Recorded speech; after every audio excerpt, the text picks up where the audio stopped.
Current conditions in San Francisco, wet. It is rainy. It is expected to stay rainy throughout this weekend when the 49ers face the Seattle Seahawks. Look, Casper is making the drive to New Year's Day brunch. Happy 2026 to everybody.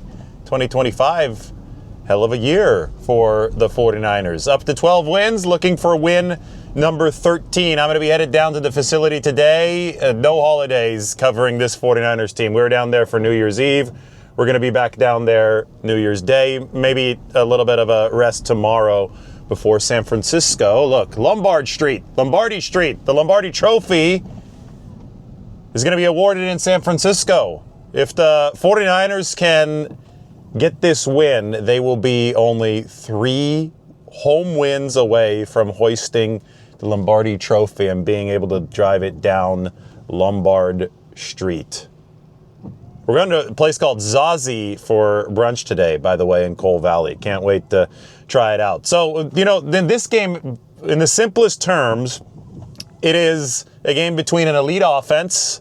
49ers are the number 1 offense in the league ever since Brock Purdy returned in Week 11 against an elite defense.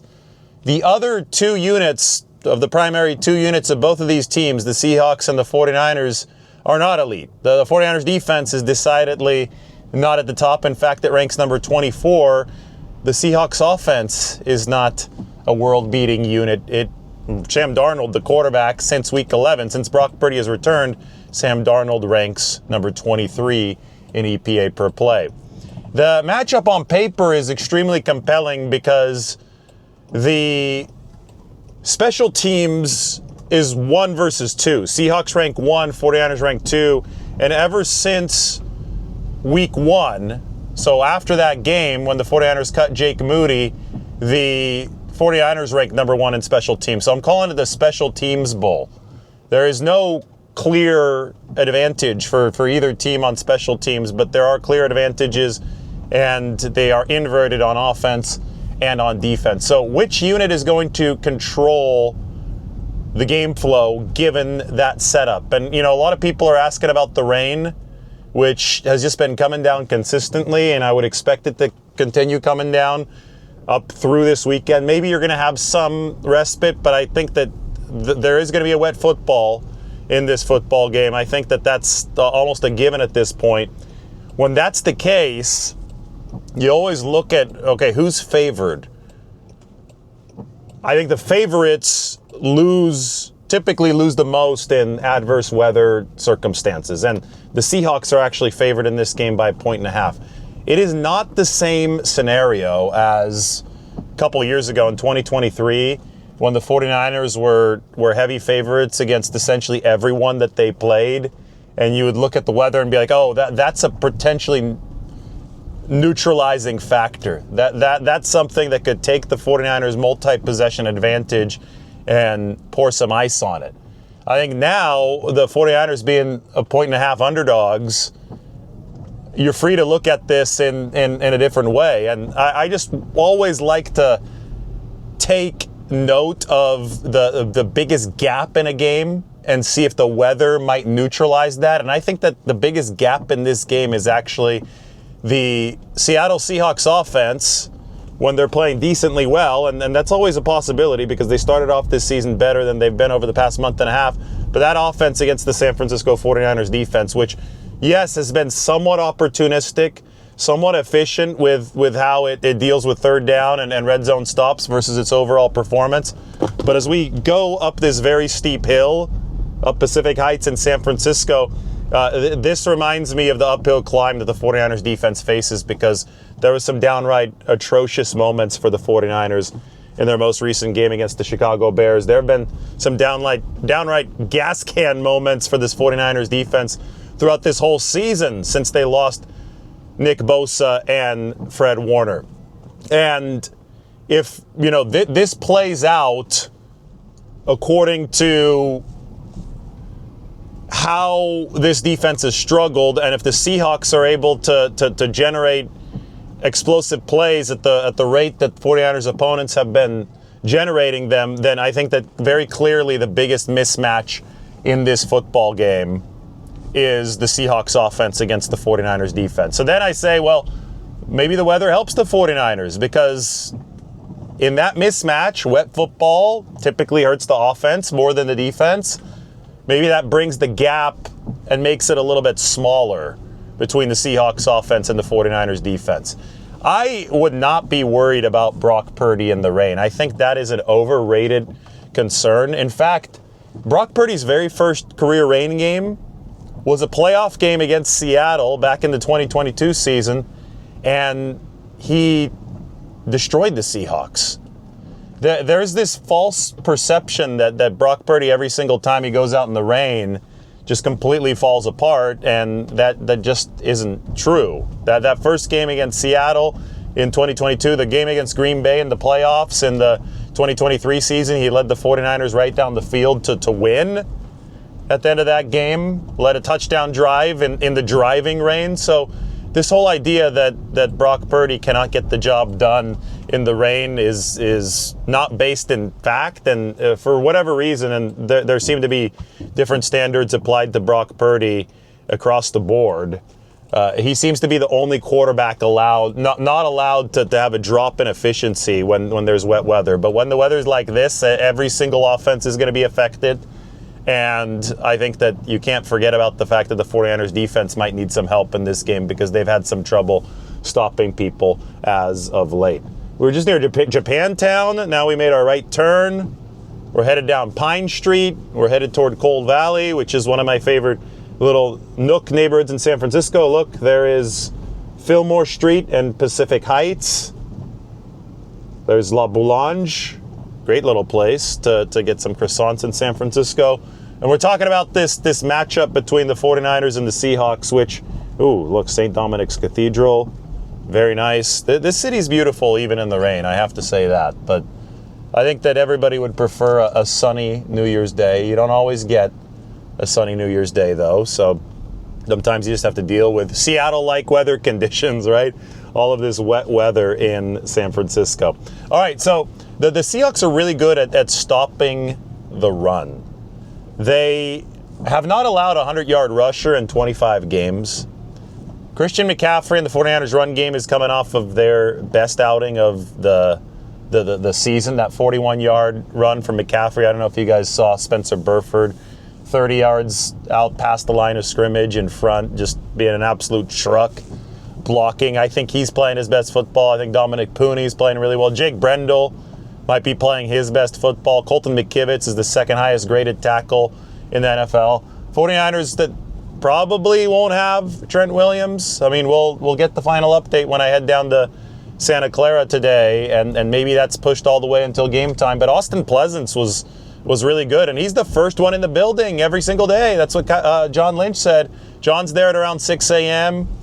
He gets into the whole cold tub thing. Austin Pleasance likes doing that too. I mean, I have not yet started my day today with a jump in the bay because the weather is looking like this, but I mean, it's something that I'm gonna have to do at some point today because it's New Year's Day, and I will tell you that cold water has healing properties, and it gets your day started off right.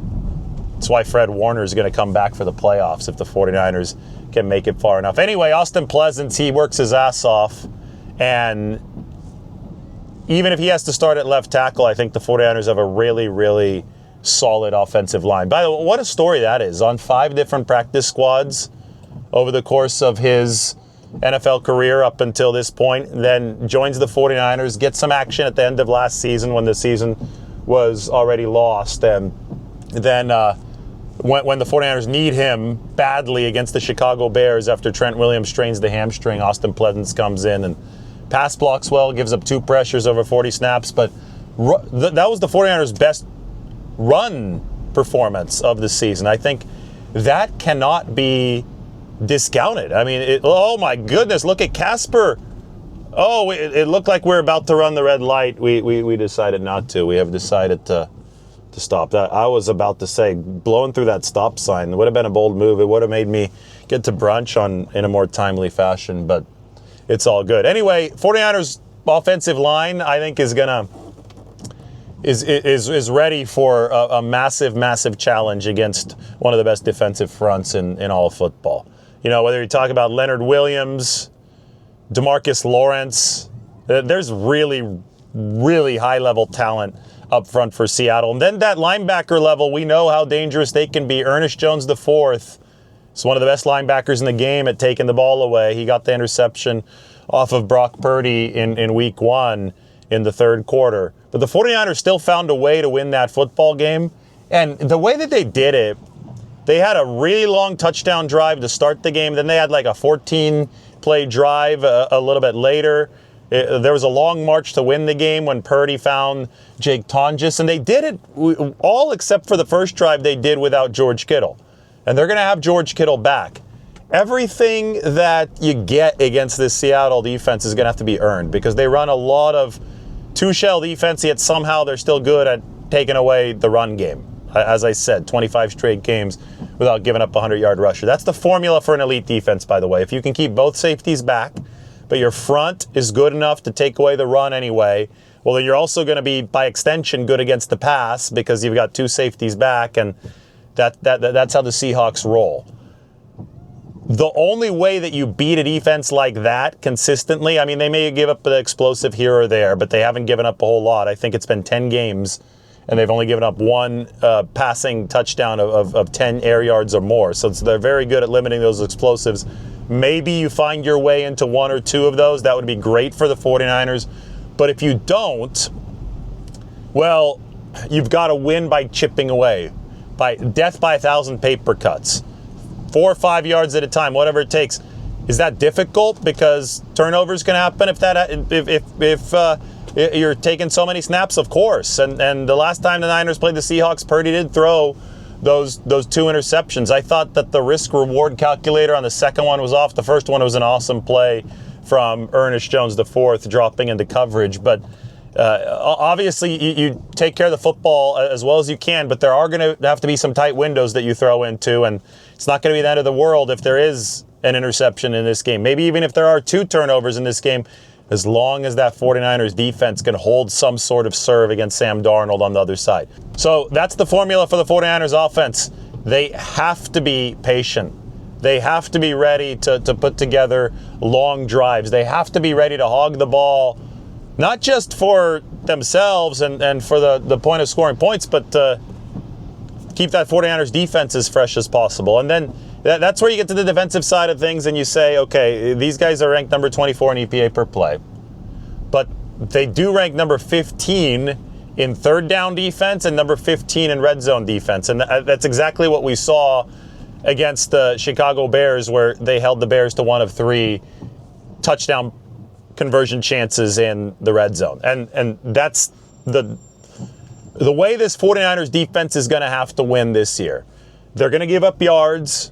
They're probably going to give up some points, but they need to minimize the points at the most important junctures. They need to save their best bullets for the most critical times, and those are going to come in the red zone in this football game. You have to find a way to make Seattle settle for 3 instead of scoring 7. And by and large, this year, the 49ers have done a decent job at that. They haven't been great, but they've done a decent job at that. And more of the same needs to happen for San Francisco this weekend. And I think they've got a better chance. By the way, we're crossing the panhandle here, the panhandle of Golden Gate Park. Look, beautiful. Wet, but beautiful as we enter the lower Haight, and then we're going to be moving on into Coal Valley. But by and large, the 49ers defense has been decent in the red zone, and they're going to have a better chance to be and remain decent if the offense is able to string together long drives and keep their play count down. Play count's a stat that I love to look at because you're obviously dealing with limited resources if you're Robert Saleh. So a lot of the success that you're going to have or try to have is going to be schematic success, where you're dialing up a certain blitz, you're trying to get Sam Darnold to screw up here, and he has in the past. I mean, Sam Darnold is a quarterback who in these massive games doesn't have the best track record, right? So if you play fewer snaps as a 49ers defense, if that offense makes sure you're not overexposed as a defense, you have a better chance to surprise the Seattle Seahawks with a pressure call, a blitz call, a disguised coverage that can draw an interception or force a fumble, draw some kind of takeaway from Seattle, and deliver on the opportunism that can win this game at those most critical junctures. So it's going to be about complementary football in that regard, trying to make Sam Darnold look like big game Sam Darnold, which is not good. I mean, even in that Rams game that we saw from Sam where they won a few weeks ago, they were down 30-14 in the fourth quarter, and the Seahawks, they don't win that game without a punt return for a touchdown from Rashid Shaheed. So Darnold and the Seahawks, they're probably branded as two-score losers against the Rams, if not for the special teams bailout. So it goes without saying that the 49ers cannot let special teams slip in these games. The Seattle Seahawks are the one team that might be better on special teams than them in the NFL. That goes without saying. You got to play that even, but then you also have to find a way to get a couple of opportune strikes in using your defense against Sam Darnold, so you make him look like the bad quarterback in these big games, like we saw last year against the Lions and last year against the Rams. Look at us making this turn into Cole Valley. We are now on Cole Street. This is one of my favorite streets in San Francisco.